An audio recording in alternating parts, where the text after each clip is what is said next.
I'm really pleased to introduce our opening speakers. Domonique Peebles on the left is Coordinator and Director, Agriculture Advisor for Cincinnati Public Schools. And we first met when you were setting up, gave me an amazing tour of the gardens and the facility that he was organizing, and was clearly had a body of knowledge that I could only dream of. He also is a founder and director of Brick Gardens, which is a non-profit organization that addresses urban food insecurities. Brick Gardens is at the forefront of repurposing land and buildings for urban agriculture, focusing on community-based economic practices that combat racial inequalities in the food system. And then Alan Wight, sitting next to us. Alan Wight is an environmental sociologist and educator. He's an associate professor at Christ College of Nursing and Health Sciences and the School of Community Forest Garden liaison for the University of Cincinnati, where I teach too.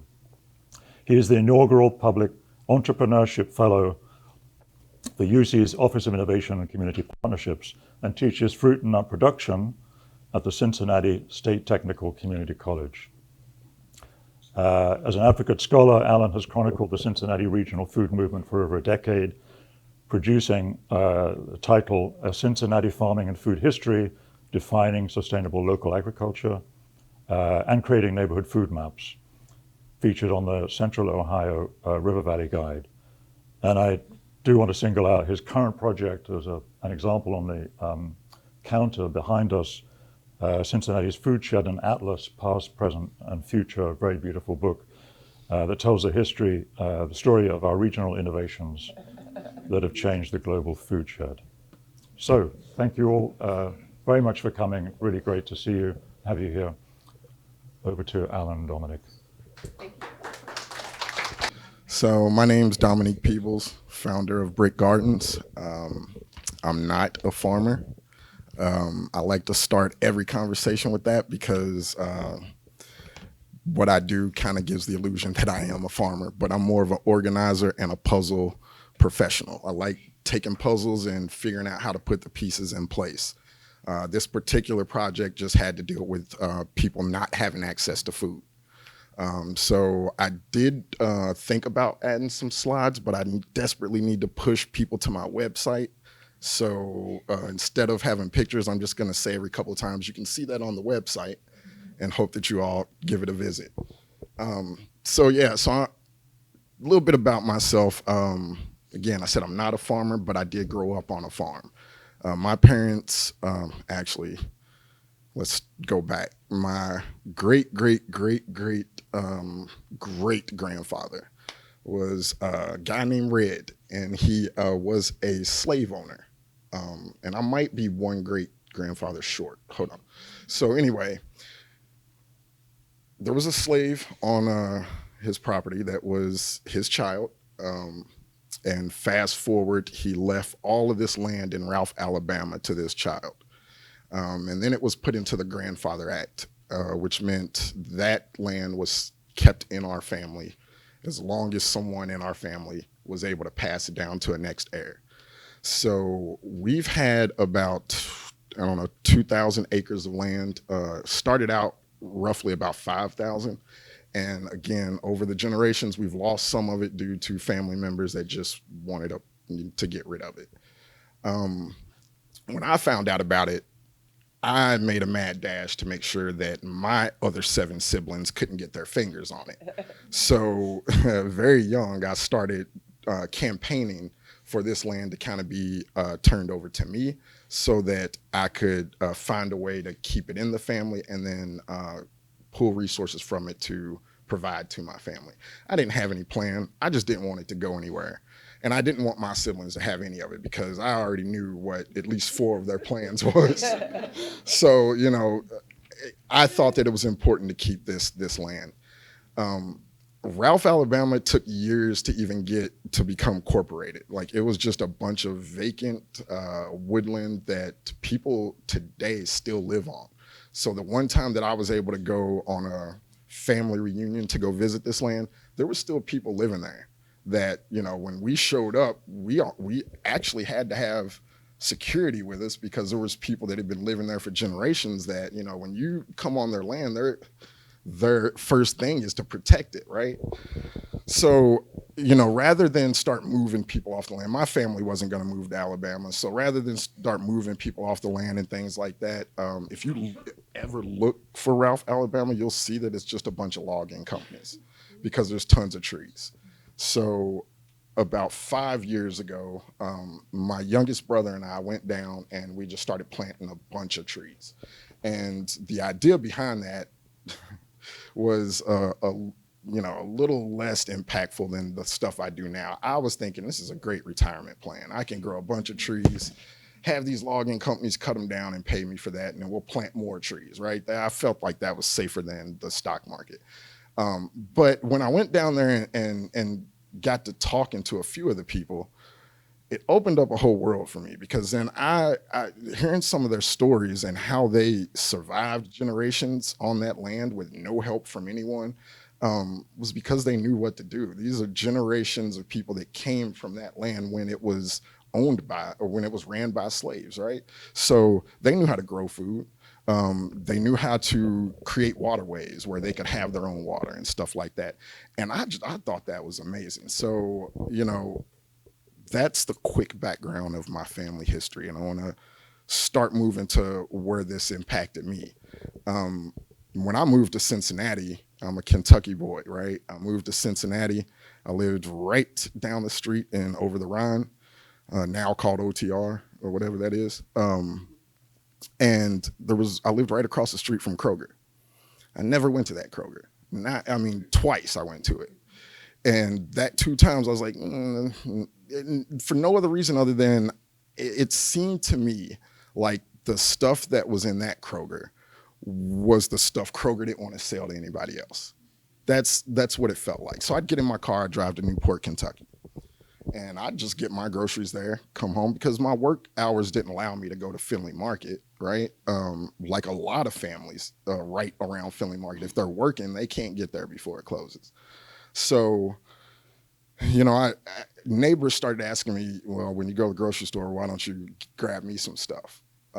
So then I just turned into a shopper for people. It was like Instacart before there was an Instacart. So I started realizing that, you know, nobody in Over the Rhine went to that Kroger unless they absolutely had to, or unless you were going for a hot meal, right? And that just burned me. So then I started thinking, okay, well, I'm not going there. I'm a Kentucky boy. I grow food. I want my own tomatoes. I lived on the street where my backyard was total concrete.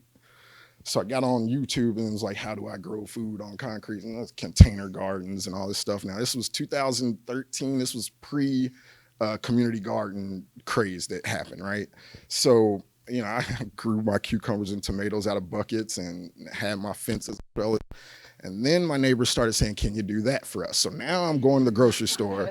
Now I'm building systems for my neighbors to grow food. And now my mindset is like, okay, I'm going to the grocery store. I'm helping people build things to grow food. I was like, there needs to be some intention behind this. So I was at Findlay Market. You guys are gonna have to let me know if I'm on time. I was at Findlay Market and I saw this big sign from this group called People's Liberty, which was funded by the Hale Foundation. And they was like, we give money to people for great ideas. I moseyed right on in there and was like, I got a great idea. I'm gonna need some money. They were like, well, what is it? I was like, I wanna do community gardens. And then before I even got to the second part of it, they cut me off and was like, we're not giving you money for that, dude. That's played out. And I had just passed a vacant building on the way to Findlay Market. And I don't know where this came from. Still to this day, I wish I could make something up.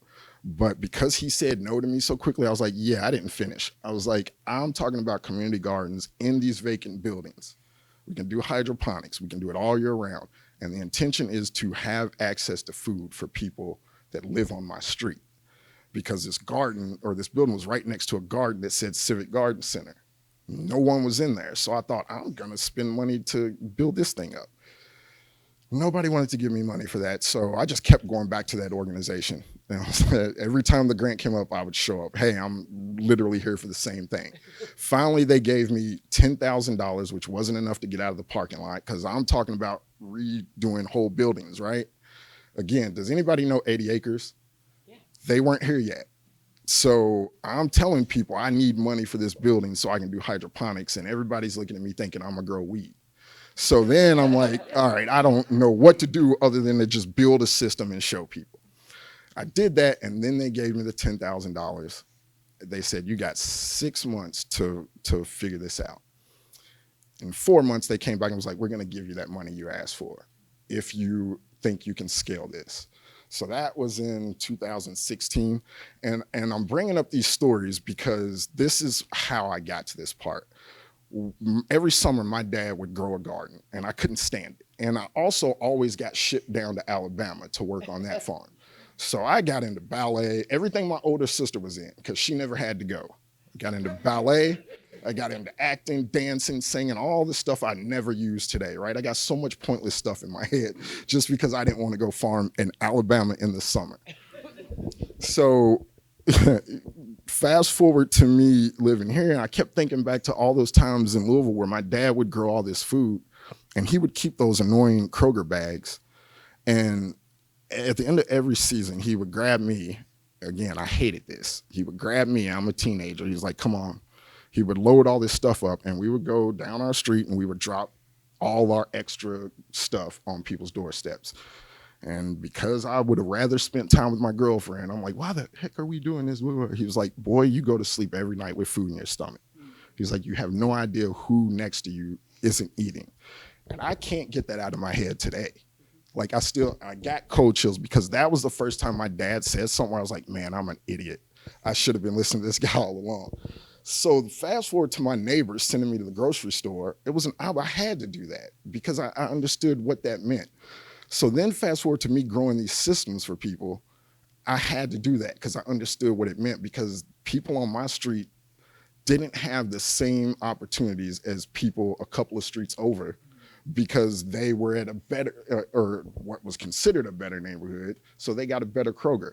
Do you all see the Kroger that's here now? Why is that here now? Because there's a different demographic that's moved in. So that's why Brick Gardens was originated. We can go into a neighborhood, doesn't matter what the neighborhood looks like, right? If there's land, if there's a community that has a need for it, they have to tell us that, because I'm not walking into any neighborhood saying, hey, I'm here and I got what you need and you're going to take it. I'm going to go in the neighborhood and say, hey, there's a lot of good things y'all got going on here, like all this vacant land. Anybody have any ideas of what to do with it? Because a lot of times you find the most knowledgeable people are right there in your community. I'm not a farmer, but if you go to all of my farms, somebody from that community is running that farm. That's why they look the way they are, because they're smarter than me. It's their neighborhood.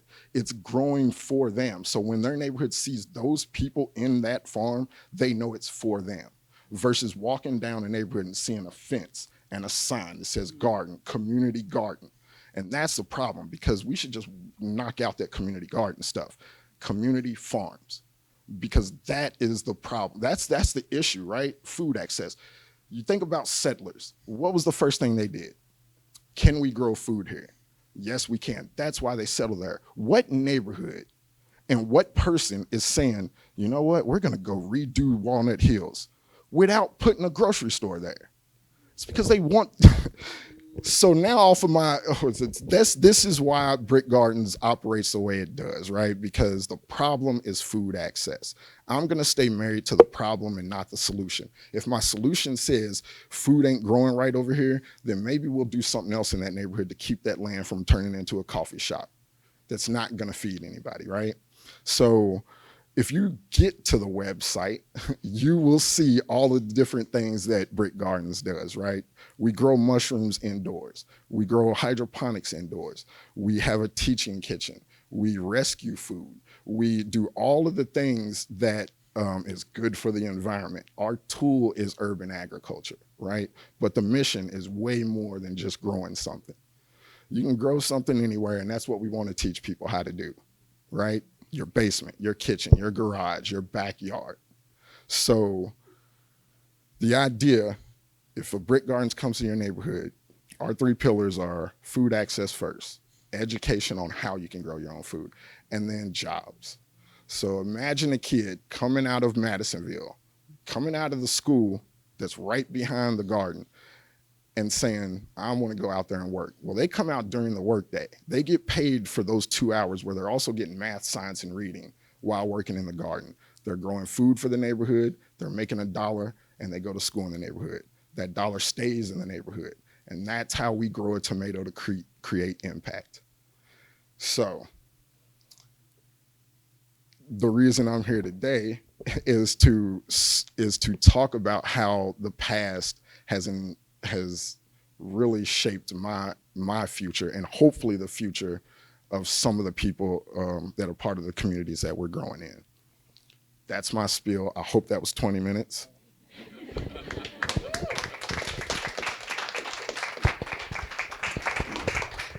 Dom, if I could follow up with just a question or two. So I know one of the things that I was really impressed with when I first met Dom is he talks about, of course, the past and the future as his vision and his way to revision things. So I remember one of the conversations that we had was about community gardens and how they previously had been set up, and the model where the expectation is we can give you, you can either rent a plot or maybe you can even get a plot for free and you can come and grow your food and have that. And that wasn't addressing the problem that you were discussing. So you envisioned it much differently. Can you tell us a little bit more about that? Yeah, so I mean that was the thing when the guy was like, "No, community gardens are played out," and I'm like, it rubbed me the wrong way that he said that. But then when I stepped back, I was like, he's right, because every time I go and ask somebody for money, they're like, "What are you going to do with it?" I think there's just this idea.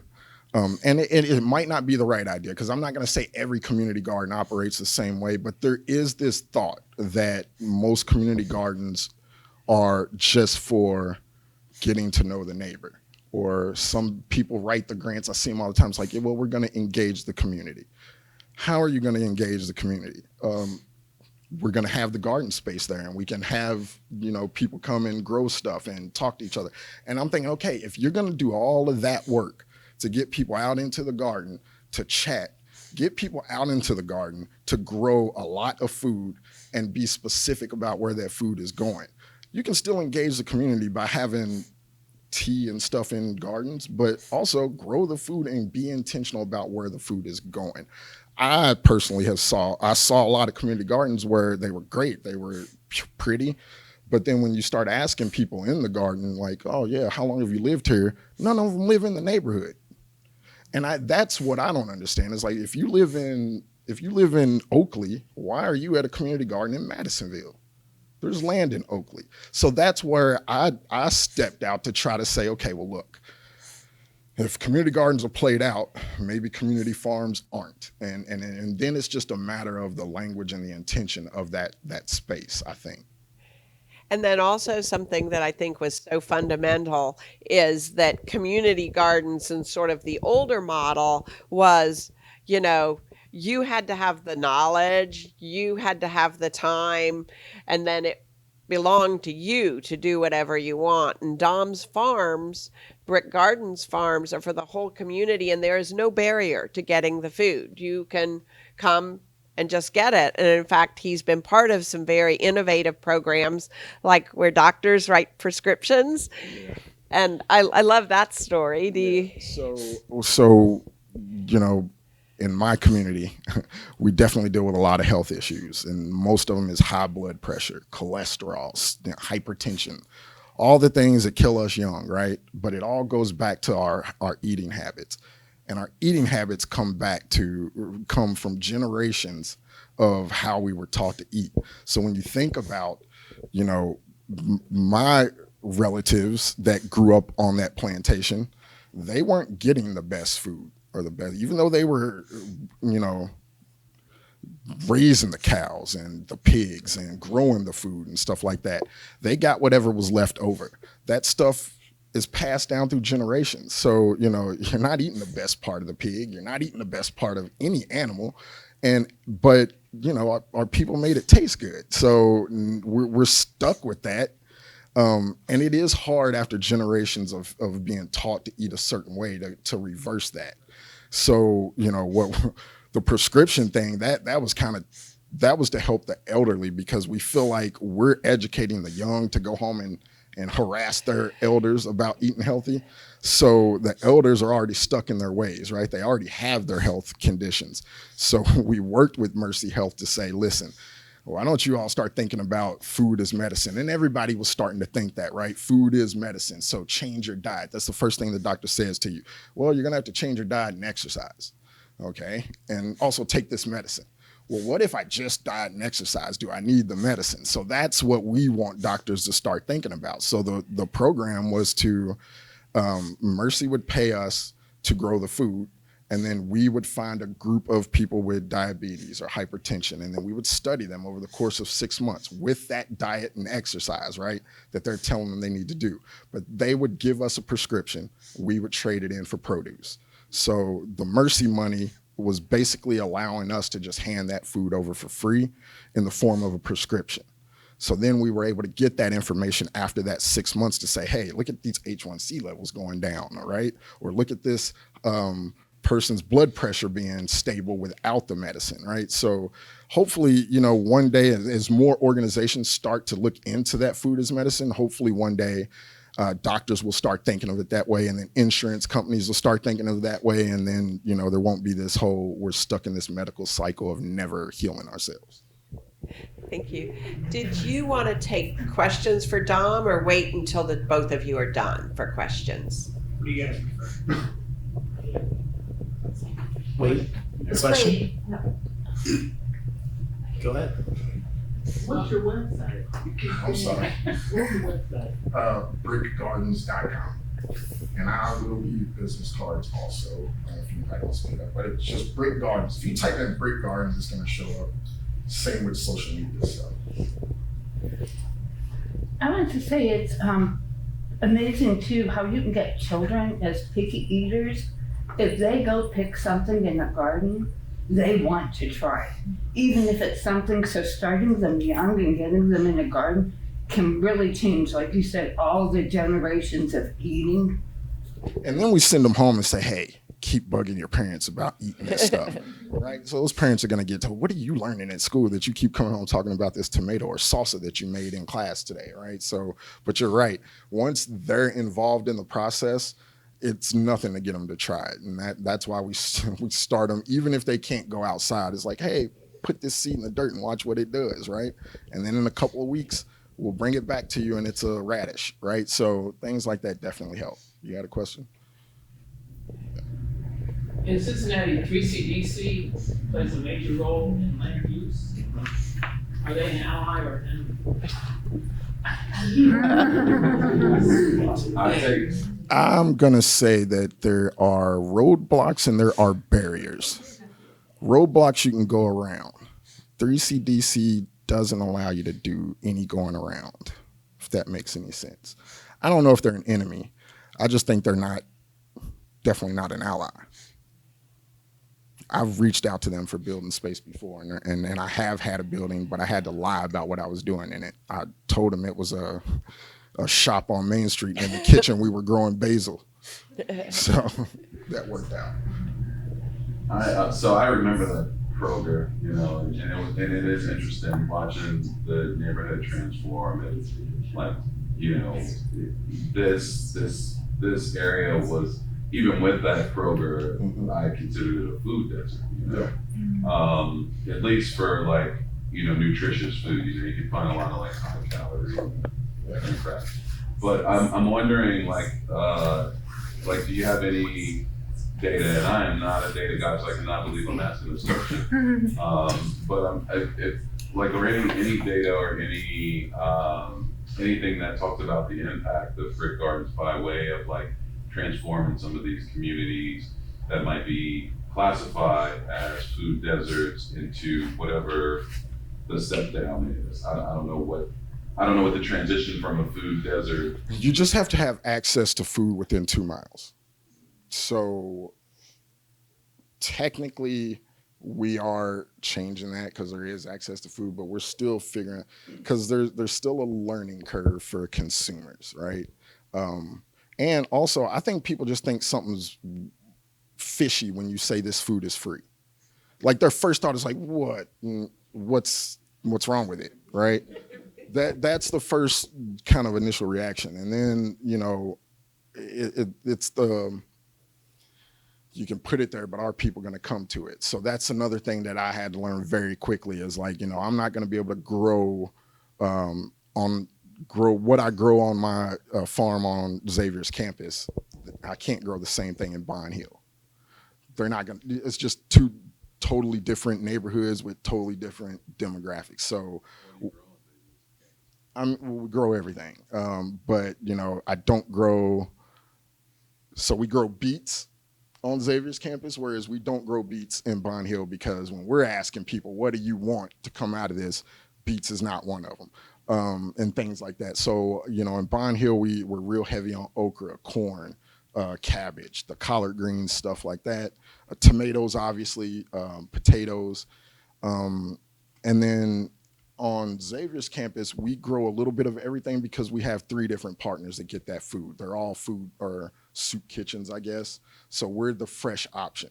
So what we do to make sure that we're growing stuff that's going to get utilized is we definitely send out questionnaires, or when we have our engagement nights in the garden, we're asking people like, what do you want? And we also track what we are left over with, right? Because if we set a bunch of stuff somewhere and everything is gone except for this crate, probably not going to grow that again, right? So that's the kind of own data gathering that we do, but we got to get the city to say, yes, there is food access in these neighborhoods, even though there's not a Kroger there. Once they start doing that, then people will understand that, hey, it doesn't need to be a Kroger. It doesn't need to be a gas station. It just needs to be somewhere where you can come and get the food you need. And once they do that, then it's going to seem a little different. We're not going to have as many food deserts because the neighborhoods have food in them. They just got to get to it. Sorry. Oh, no, that's fine. Thank you. Dom, now, do you have slides that you will be getting, and you have bigger? I don't. Would you trade me seats? Yes, absolutely. Thank you, Dom. Thank you. Can I ask for a round of applause? All right.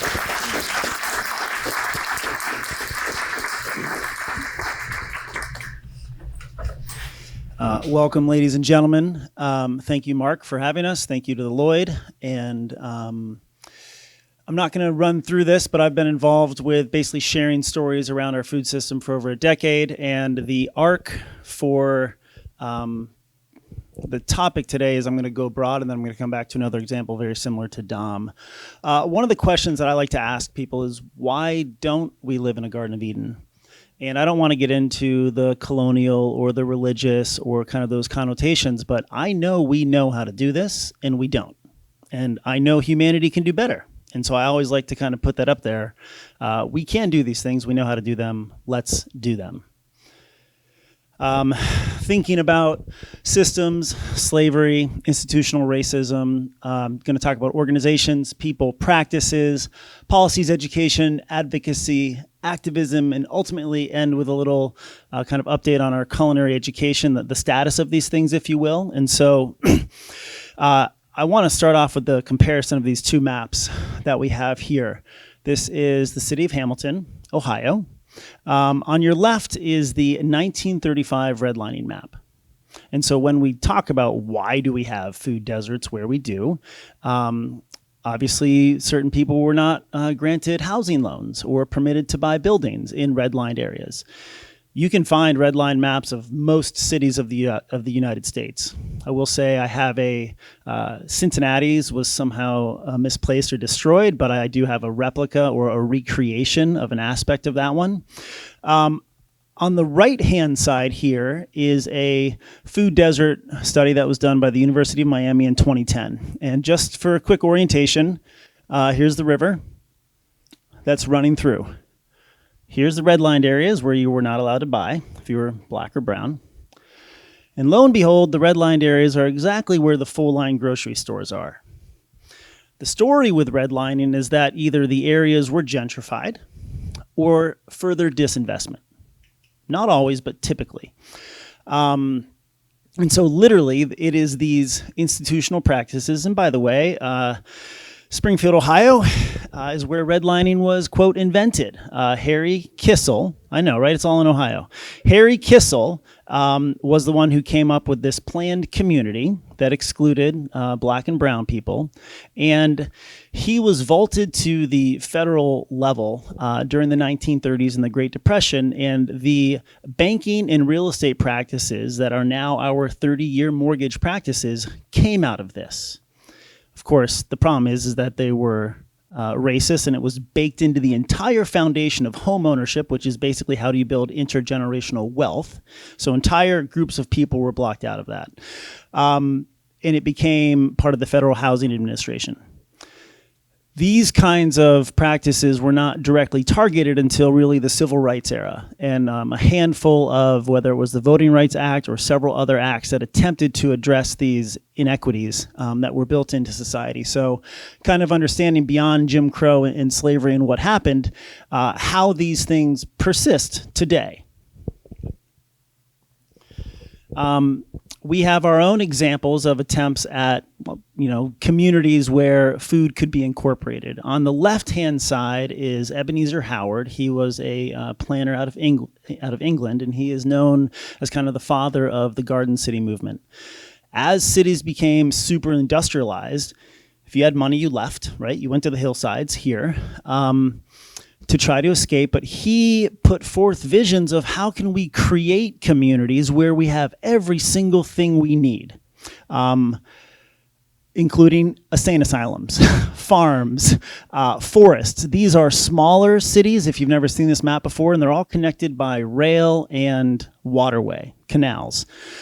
So it was in my opinion, a beautiful attempt to how do we create human settlements that include nature, include farming, include food practices, include places for inebriates and epileptics. Like he took a holistic approach at society. This inspired New Deal green belts, which Winton Hills is one of them right here. There were several outside of Maryland. The federal government actually put money behind these ideas. Here, more locally, Marymount. Now, Marymount was privately funded, so this was outside of that federal dollar development model. But these developments, initially on paper, aimed to be more inclusive. They didn't turn out that way. In fact, they simply helped to propel and even make the inequities worse, because you basically had to be white, you had to have money. Marymount, I think, successfully fended off annexation by the city, at least several times. But it is now pointed to as kind of this model. And Marymount was 1921, which predated the green belts that were put forth by the government in the 1930s.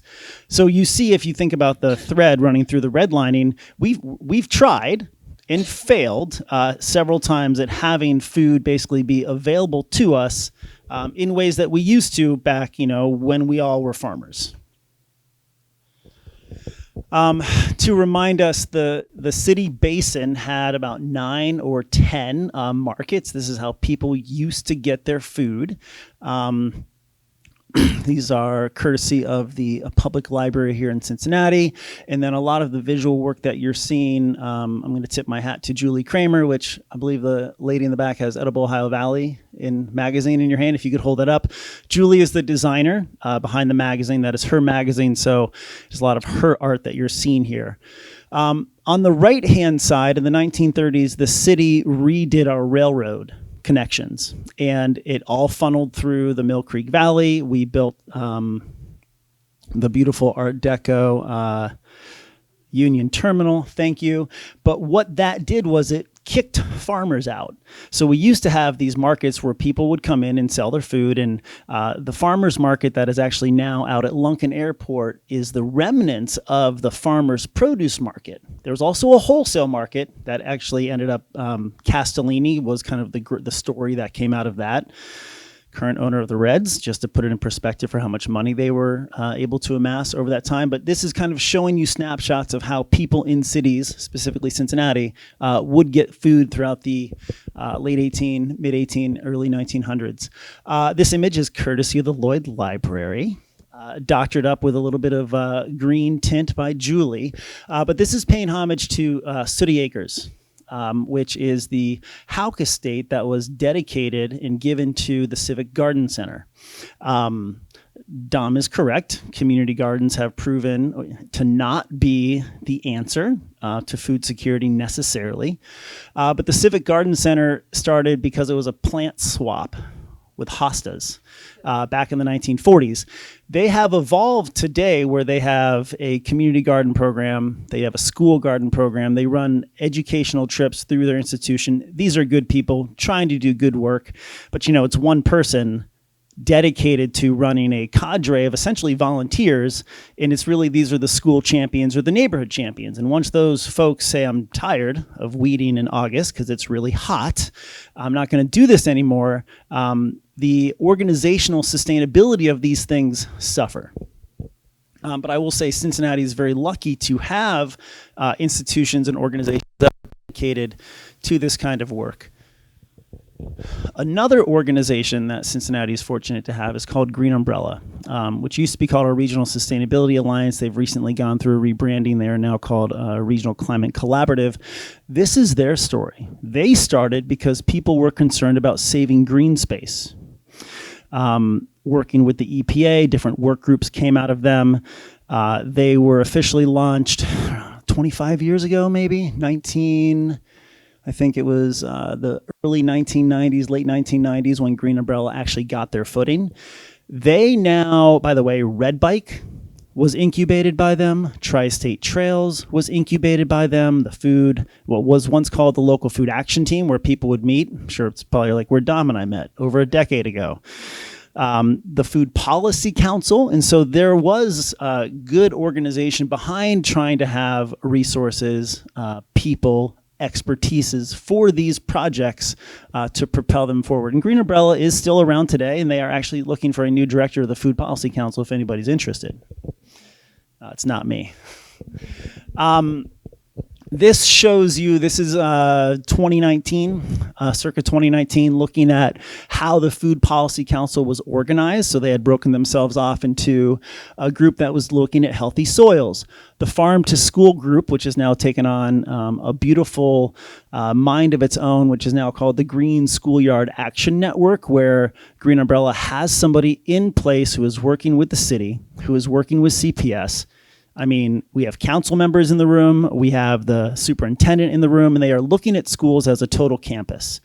What kinds of green assets, think agriculture, think gardening, think bioswales, think solar panels, how can we take our campuses, which are incredible resources, and actually use these to help feed people? And we're finally doing it.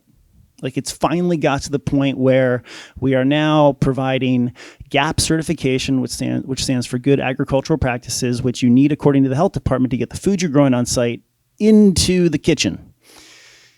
I mean, we're not there yet, but we're trying. But this is showing you the connections of people and organizations in these groups that were headed by the Food Policy Council to try to move the dial on some of the challenges and issues that we're talking about today. If you can't tell, I love maps and information graphics. This actually is a product of my dissertation. I was interested in community-supported agriculture. I'll just share with you that I read a bunch of books, and I'm like, well, books are great, but unless I learn to grow food myself, what's the point? And I became an assistant gardener at Gorman Heritage Farm. I was their market gardener for 3 seasons. I helped them launch their CSA. I learned enough to know how hard it is and that I didn't want to do this for the rest of my life, because this is no joke to do market gardening. And I did not go into the experience looking for this. This is what the data showed me at the end when I sat down and I had 30 years of information from folks like Peter Huttinger, where's Mark? Mark's dear friend Peter, and other folks that have been working in this space. So what this map shows you is really a sharing of information, a sharing of dollars, a sharing of people, and a sharing of land.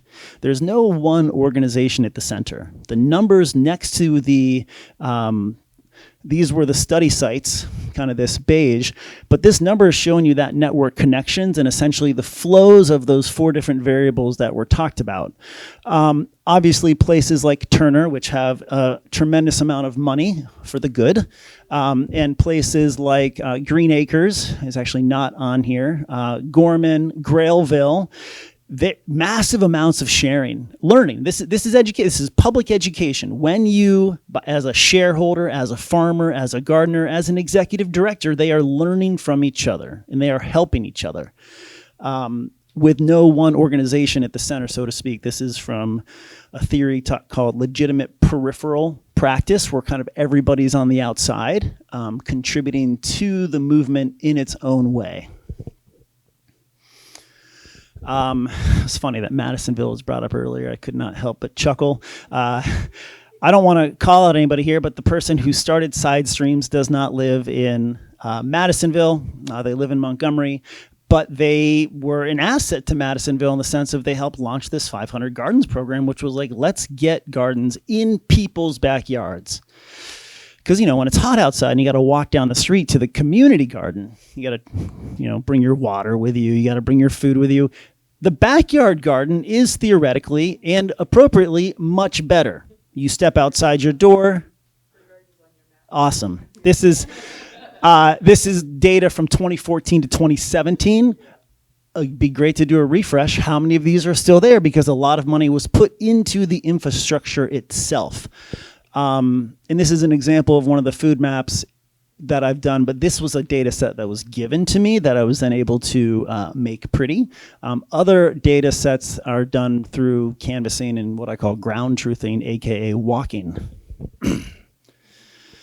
One of the challenges that urban farmers and gardeners face is they don't always know how safe the soil is. And so this is an overlay. This is actually a map done by Cal Cullen with data coming from both the county and from the city of our brownfield sites, our toxic waste areas, right? Our old gas stations, our cleaners,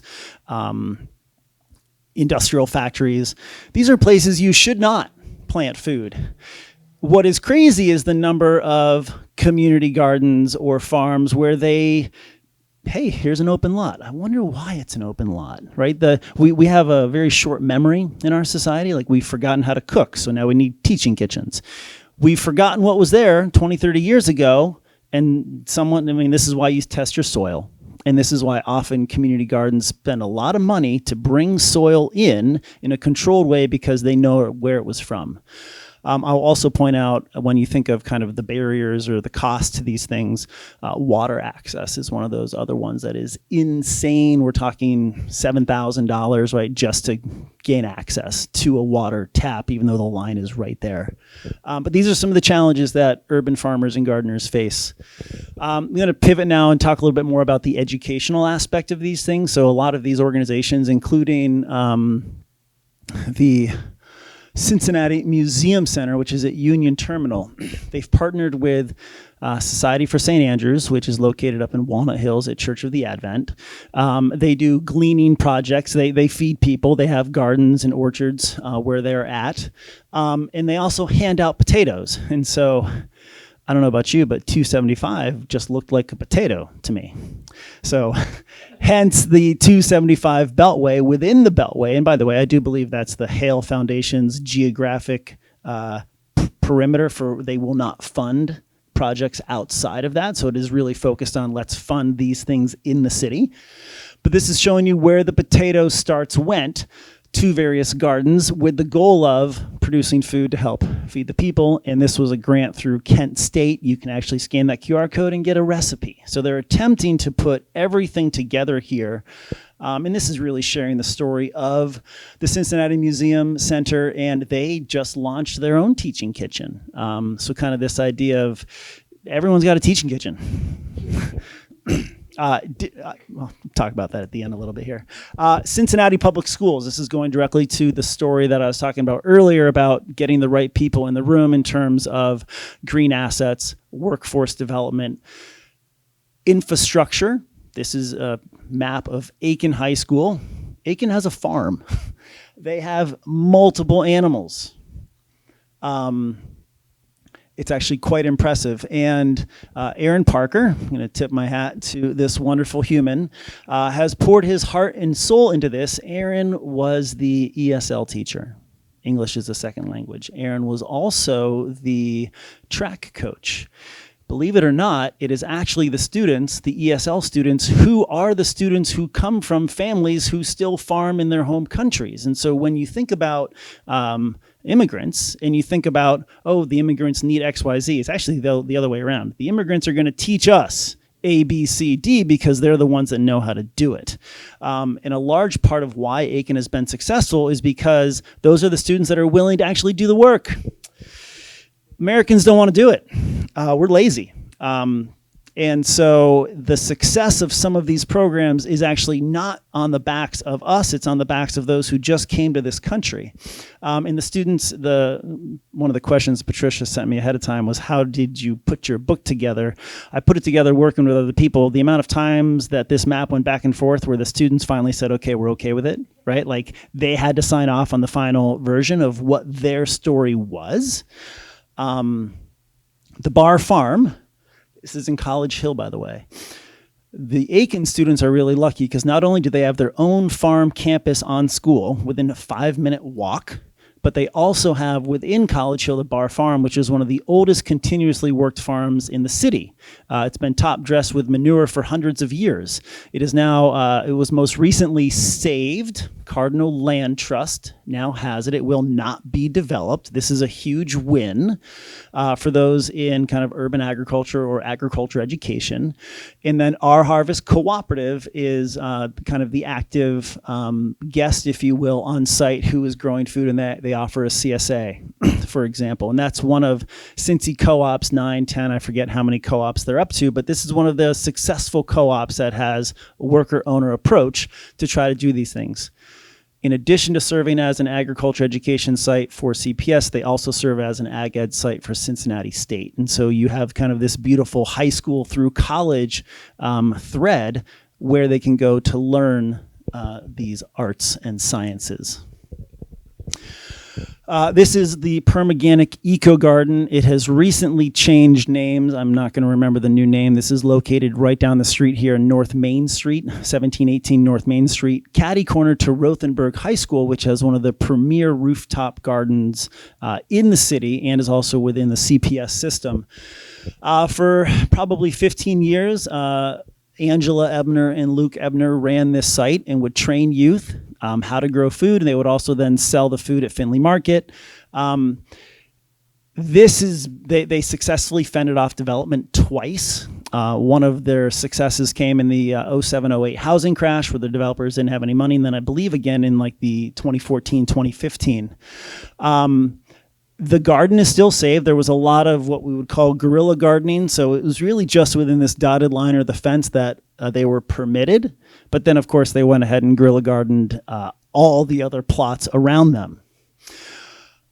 This is documenting history because it might be parking lots one day. And so part of my job in sharing the stories is to get this information and share it with people because you never know what may be there in the future that once was there. In my mind, this is part of the Garden of Eden vision. Why can't we know how to do it? This was an example of it actually happening. Possum.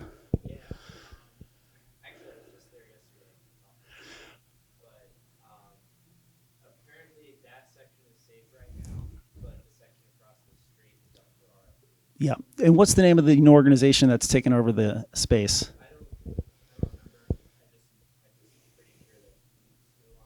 Yes.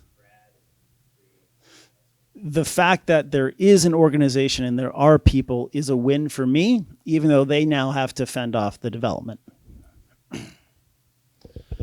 In terms of thinking about different We're now going across the river into Kentucky.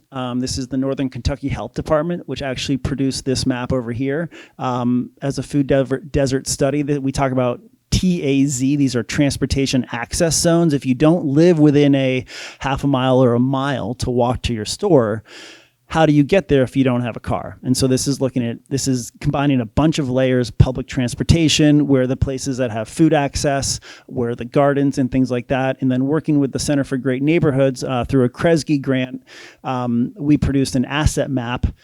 People are assets, organizations are assets, land is an asset. So it's kind of flipping the script on the deficit approach to what don't these neighborhoods have. Dom's right, food's available. It's there. You just have to flip the switch a little bit or understand kind of a different mindset and approach to it. Talking about immigrants, I think it's pretty important given the modern world that we live in terms of what's happening, that a lot of the food system process is actually not done by us. It's done by immigrants. Who's picking our strawberries? Who's growing our tomatoes?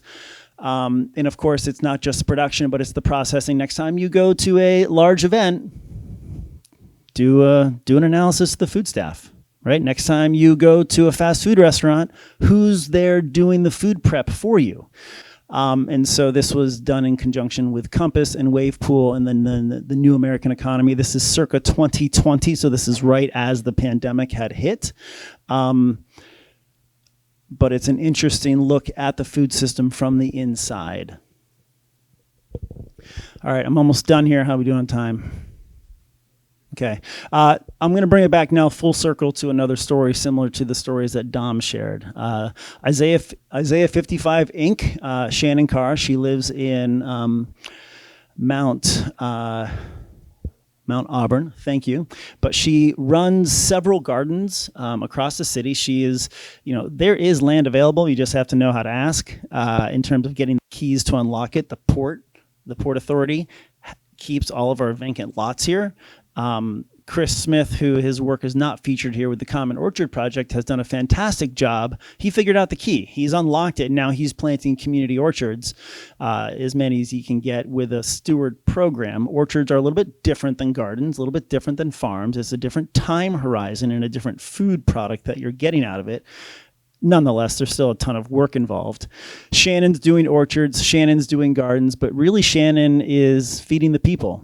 She had experienced homelessness herself, and now her mission is to take her knowledge and to help others. This is Marilee P. Hill, one of the folks that she works with very closely to do this.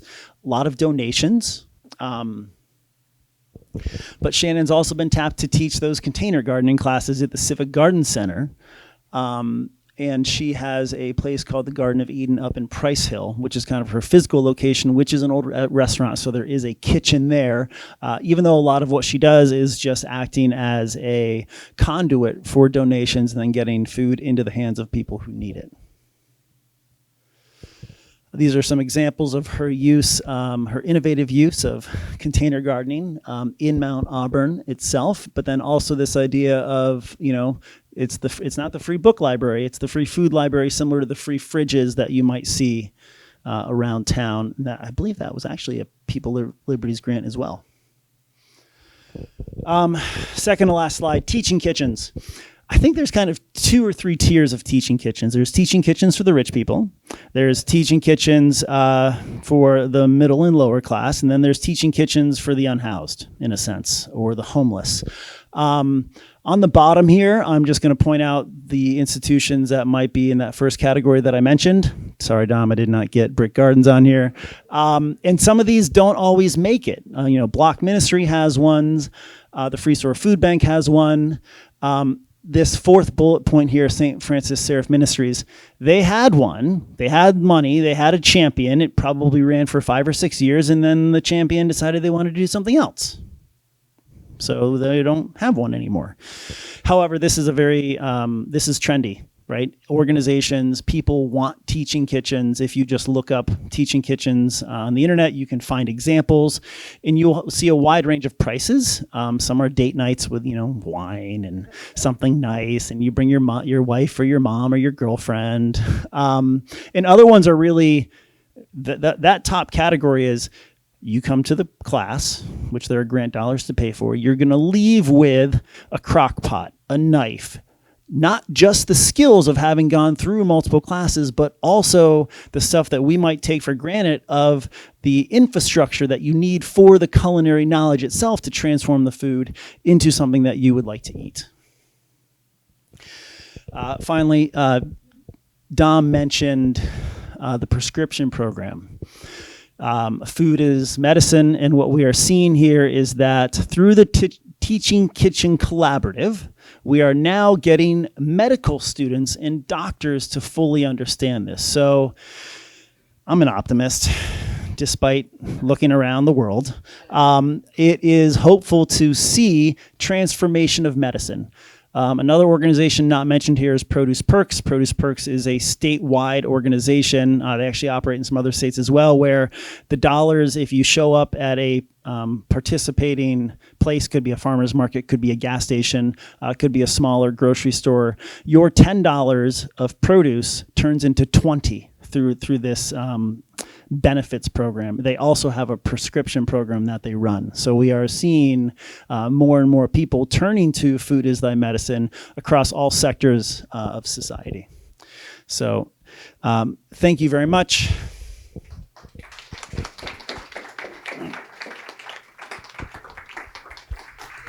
About 5 minutes for questions for Alan or more for Dom. I didn't have that one. So the Floyd, right? Floyd? Mike. Yeah, Michael. So I've heard that before, actually. The Renegade Gardens, like, I'm interested in, like, kind of what they look like in Cincinnati. Like the Guerrilla Gardens? Like the Guerrilla Gardens? I recently, I work just around the country, but I was recently in Philadelphia and I went on this tour, and one of the stops was a garden, which I thought was odd because I was there for like art. Yes. And in this garden they do like natural dyes and they do the fruits and vegetables. But the conversation we had is like there's someone literally there 24 hours a day standing guard because they're fighting for like control of the place. There's someone who wants to develop it who's, I guess, apparently goes to the land bank and all of that stuff. And so there's this kind of tug of war over this piece of land where people have been growing food here for a decade, and now, instead of donating or giving the land to the folks, the city wants to sell it. But this is one of many of those types of gardens in Philadelphia because of the tremendous amount of disinvestment that has happened in some of the neighborhoods. So I'm wondering, like, what that looks like, that picture looks like for Cincinnati. I mean, especially since you have all the maps and stuff, I feel like if anyone would know, it would be you. Thank you for that question. The Permaganic site is one of the great examples. Luke always told me, he said, this is an installation. It's an art installation because he knew one day it would be under threat of development. So there is a beautiful connection between art as installations and basically what these farms and gardens and orchards are, just given their time horizon. Some last longer than others. There are other spaces that would fall under kind of what you mentioned there as kind of the renegade or the guerrilla gardening. I feel like that's another map I should make. Yes, thank you. I mean, we actually tell people if there's space like in your neighborhood and nobody's using it, go plant something. That's right. Because that's the easiest way to protect it first, right? Like, because if nothing's happening, a developer can come in and do whatever they want. I mean, they're going to work with the land bank's going to go for a developer first before it goes to anybody with some grand idea of helping the community. It's just how it is. But I tell people all the time, like, just go throw seeds in there and see what happens. Because if nothing happens the first year, guess what? You had a first year of growing stuff. If nothing happens the second year, guess what? There's 2 years you're growing food. And the longer you're there, the more community members that want to support it. The more community members that want to support it, the harder it is for somebody to come in and take something that's being used. But if one person's doing it, it's a lot harder. So you have to know what you're going into. And honestly, I wish I could say that there was a great resource for finding plots in Cincinnati, but it's not. And I mean, even when you contact the land bank, like, you better have a great lie to tell them, because to get them to call you back, because and that's just honest. I wish someone from the land bank was in here so they could deny it, but they're not. So the what y'all call it, guerrilla, or I think that's the best way to disrupt stuff. And I'm always telling people to do it. The way we got the Mercy prescription thing is I told him to come over. I saw this land and I made a sign that said Mercy Medical Garden.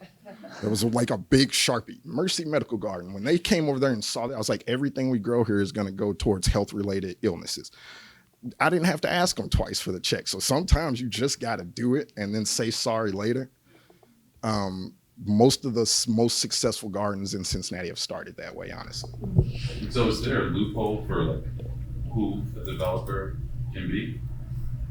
Because if the priority is given to a developer, then who is a developer? What is a developer? I always make the joke that when I see big equipment, I'm like, oh, look, they're putting in another community garden. I think you're onto something here. We need basically a development corporation that is meant for this kind of work. I always tell people we're a development corporation disguised as farmers. Honestly, because the reason we're going in to develop that site is not just to grow food, it's to create impact. So the food is the tool. That's just one of the tools we use. There you go. Because then you got to follow certain rules. Yes. Right here in the back. Yes. Thank you guys for your presentation. The talk on developments reminds me of an organization I used to work with called Significant Developments, where we turned the green space of the Mississippi Art Museum, which is built on the ex-slave market in Jackson, into like garden space. So that language is out there. My question's about accreditation. I was really thinking about when you were talking about the ELF students who inspired the tracking, and I think a lot of students, Black and brown, don't necessarily feel welcome or comfortable in like these like environmental science spaces or what they're taught in schools.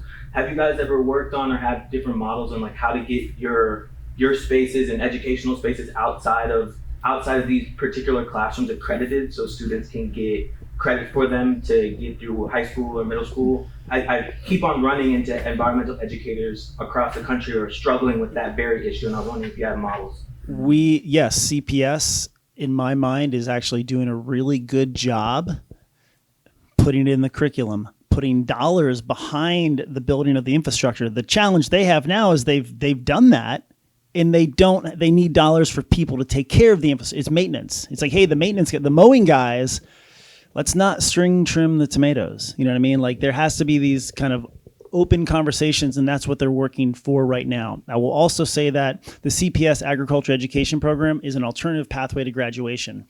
When you can't succeed in the classroom, you go get hours. They could come here. These would count as hours. Going to work with Dom, going to work with Shannon, going to work with other organizations that do this stuff, Civic Garden Center. That is the model that is successful. The Ag Ed program, this is called CTE, Career and Technical Education. It's one of several, but I am proud to say that it is often held up as the model of this kind of education for the alternative pathway. It's like 250 hours over the course of their college or high school career that gets them the degree. And then we have pathways, right? Go to Cincinnati State, go take their landscape horticulture programs. UC has a horticulture department. And so it's about building, because those programs want those students. Yeah.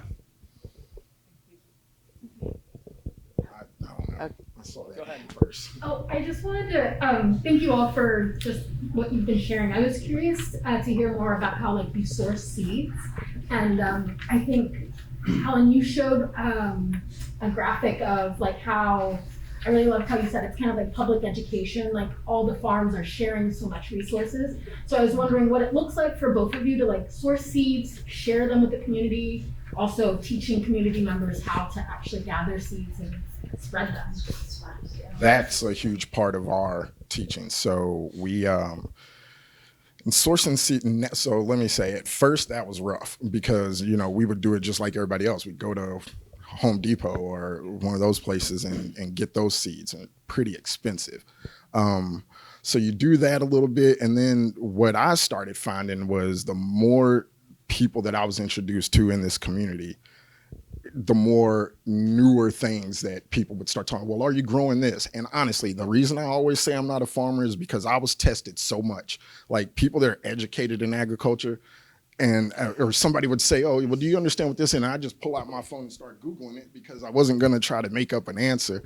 But it happened a lot with certain seeds that I hadn't heard about. Like we got and I wish I could remember the name, but we got a certain type of corn seed that's from Mexico, right? And it was just gifted to us. So this guy was like, hey, why don't you guys try these out? And we liked it so much that we purposely grew a crop just to keep for seeds, right? So now we're intentionally, the things that we're growing, like our marigolds or our pollinators and stuff like that, rather than go out and buy new seeds for that stuff every year, we let it go until they come to seed, and then we teach entire classes on how to save those and stuff like that. So I'll simply say at this point in time, if you want something and you ask the right people, you can get it for free. You'll find it. And I'm thinking of the raspberries, the blackberries, cuttings from figs.